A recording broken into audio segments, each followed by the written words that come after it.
I was asked to say a few words on innovation at the Green Investment Bank, what we've achieved over the last 4 or so years of our existence, how we approach innovation at GIB, and also looking forward to the sort of technologies and the sectors that we think are coming through that excite us in terms of what we're looking at.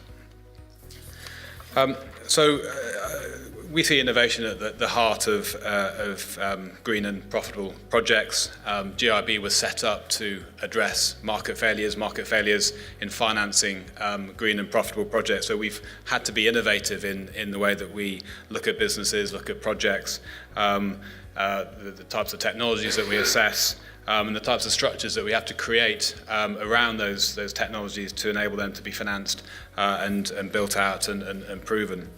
So it's really been at the DNA of what the Green Investment Bank has been doing over the last 4 or 5 years. Charlotte mentioned quite rightly so that we are moving from public sector hands to private sector hands. I can now officially talk about this, despite it being the world's worst kept secret for quite some time. The government has sold GIB to Macquarie Bank, 100% sale, so we'll be moving into full private ownership within a few weeks. This is really exciting news for us. Macquarie Bank are the world's leading infrastructure investor. We're the world's first green investment bank. There's a great marriage there between us. It gives us a great platform to carry on investing in the sectors that we've been focusing on over the last few years. It allows us to expand our geographic mandate beyond the UK and into European countries and further beyond. And it gives us access to further investment capital. Macquarie have an intention to invest over £3 billion in the next 3 years through the Green Investment Bank into those sectors. So a very, very positive message I'm pleased to sort of project. Now, looking at innovation, having to think about this, we kind of approach it in sort of 3 areas, rightly or wrongly, but this is sort of the type of thought process we go through at GIB when we're approached with technologies or projects. And the first thing we look at is the technology behind the transaction. Being the GIB, we've been quite fortunate. We have a lot of people coming through our doors with great ideas.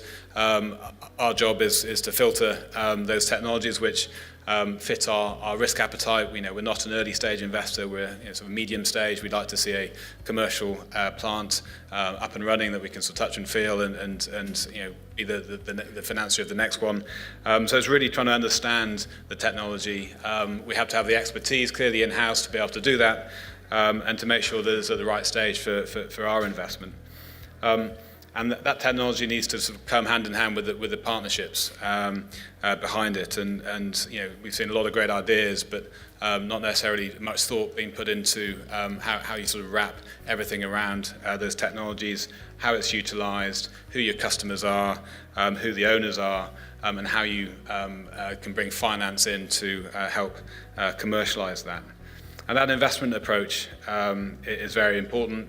Clearly, we need to see a commercial return for the projects that we back. That attracts finance not only from us but from other people. And in my space, I get a lot of questions and sort of referrals about the circular economy. It's seen as this big thing, and I often say, well, what about circular finance? I need to have my money back with a nice return in order for me to be interested in your circular economy project. That enables us to be confident, enables the market to be confident enough to continue investing into that sector. So that's how we generally look at innovation. I'm going to go through a few examples. Looking backwards and then towards the end looking forwards to some new sectors. So in terms of technologies, in the waste sector, we are the only investor in the UK to have backed 4 separate gasification technologies. These technologies, in some cases, hadn't been built in the UK before. In some cases, hadn't used the feedstock proposed before. So some key steps taken in terms of progression of those technologies, but ones which we were comfortable in backing. Those are at the final stages of commissioning and touch wood, all going well so far on that side. Offshore wind has been a big part of our investment approach at GIB. A couple of years ago, we invested in a wind farm that was using, for the first time, 6 megawatt turbines. And I remember standing up at our annual review event, talking about how big these things were. And so we had a nice little picture of an A380 airplane, spanned out across one of the blades. And we were sort of all aghast saying that, surely it can't get much bigger than that. Well, funnily enough, they have been. And 6 megawatts is increasing to 8, maybe 10. And we're sort of seeing great innovation in that sector. Partnerships is an important point, and we often kind of overlook this in sort of being quite focused on technology. But from a financing perspective, we've applied this into the offshore wind sector through launching an offshore wind fund. So we manage other people's money on their behalf to invest into the offshore wind space.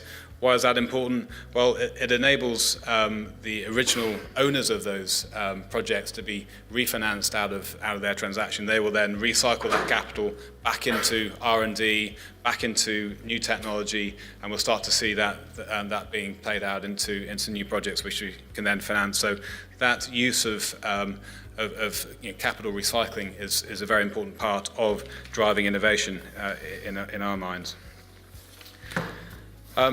And partnerships from a structural perspective is also important.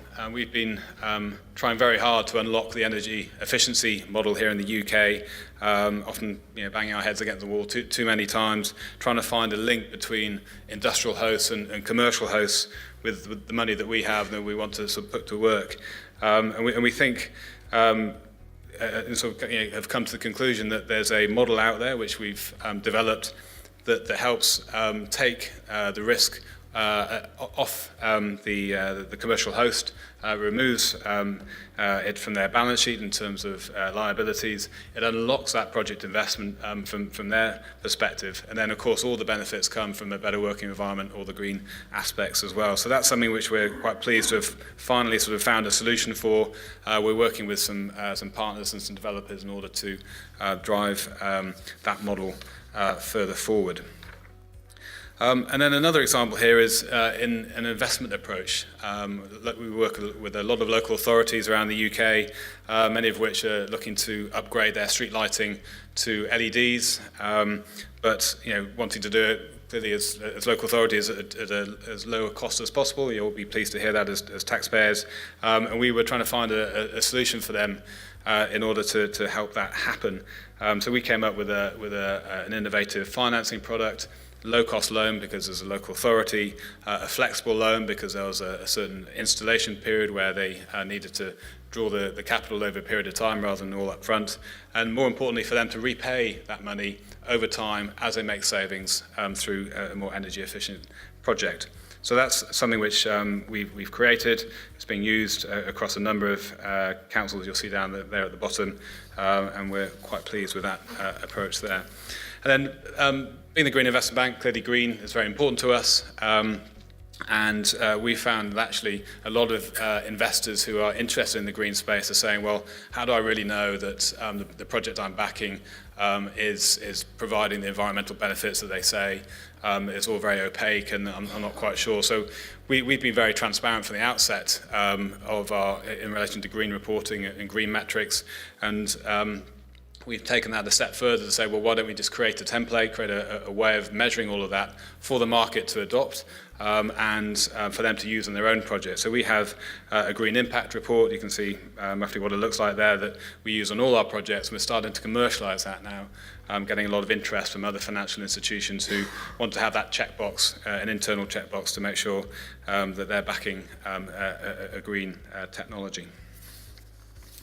So that's sort of finished looking backwards. What is the next big thing? That'd be nice to know, wouldn't it? And I think if we look at some of the sectors we continue to focus on, offshore wind.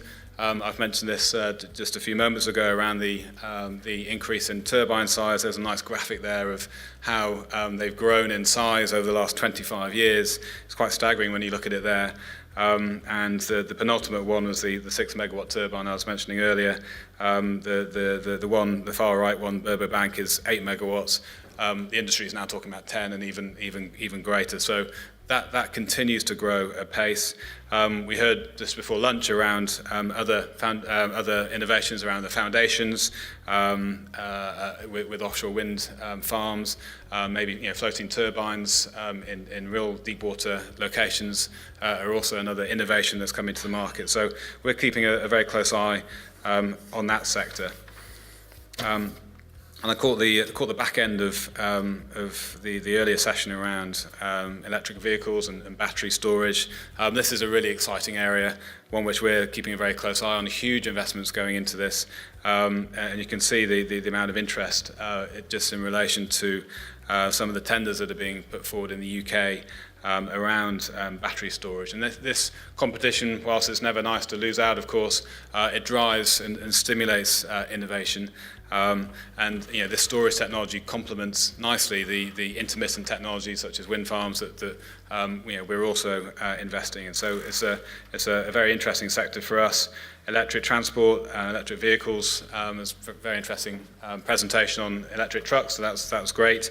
We're keeping a close eye on the grid infrastructure, where we see a lot of innovation there to tackle range anxiety and to ensure that we do have this lower cost of travel available to everybody. And let's not forget about the boring stuff. You've got to involve the lawyers at some point, and having PPA structures to link up a corporate consumer of energy who wants to say, I'm taking my energy from a green source, but I'm too far away to actually have a private wire direct link. So how can I sort of be rest assured that it's coming from a green generator? Well, there's ways and means of doing that. It involves licensed suppliers, of course, but there's a legal structure there to enable that to happen. There's some economic benefits and gains for both parties, and that's a sort of a structure we're looking at in terms of meeting the aspirations of both generators and consumers. In the waste and bioenergy space, a few things that are coming through that we're observing. Biofuels, I think, is facing a lot of challenge, particularly around electric vehicles now being sort of developed at such a pace. Maybe aviation remains sort of the big thing for them to focus on. And we're aware of one or two companies that are really ploughing a lot of money into that space in conjunction with airlines to make that happen. A few case studies below in other areas. Plastic Energy is an example of a company that turns waste plastic, stuff that's in your bin or your black bag, and converts that into a fuel that can be used for various different applications, but it's taking a waste into a very valuable feedstock. Enerchem is a Canadian company that's taking municipal waste and turning that into lots of different things depending on where they site their plant. And at the moment they're looking at plants in Northern Europe producing products that can be used in paints and adhesives, so very sort of high value products and clearly with broad markets. On the biomass side, the technology is actually quite straightforward. There's not too much innovation there, but actually if you look further afield and look at the supply chain, the pellets themselves, Zilka's an example of a company that's addressed some of the areas of innovation in the supply chain and have produced a more energy intensive pellet, one which is more water resistant. It reduces the cost of storage and transport and can make a project that more economic and affordable. So that's really the end of my sort of story, if you like, through innovation at the Green Investment Bank. I guess my message is that technology is not the only route for innovation. You have to look at other areas as well. And if you do that, then you can start to accelerate investment into the green economy. But as well as looking forward, and of course that's very important, don't forget to look back. You could always repower your projects, you can refinance existing assets, you can recycle capital to enable your future-looking projects to be turned into reality. So that's me. Thank you very much.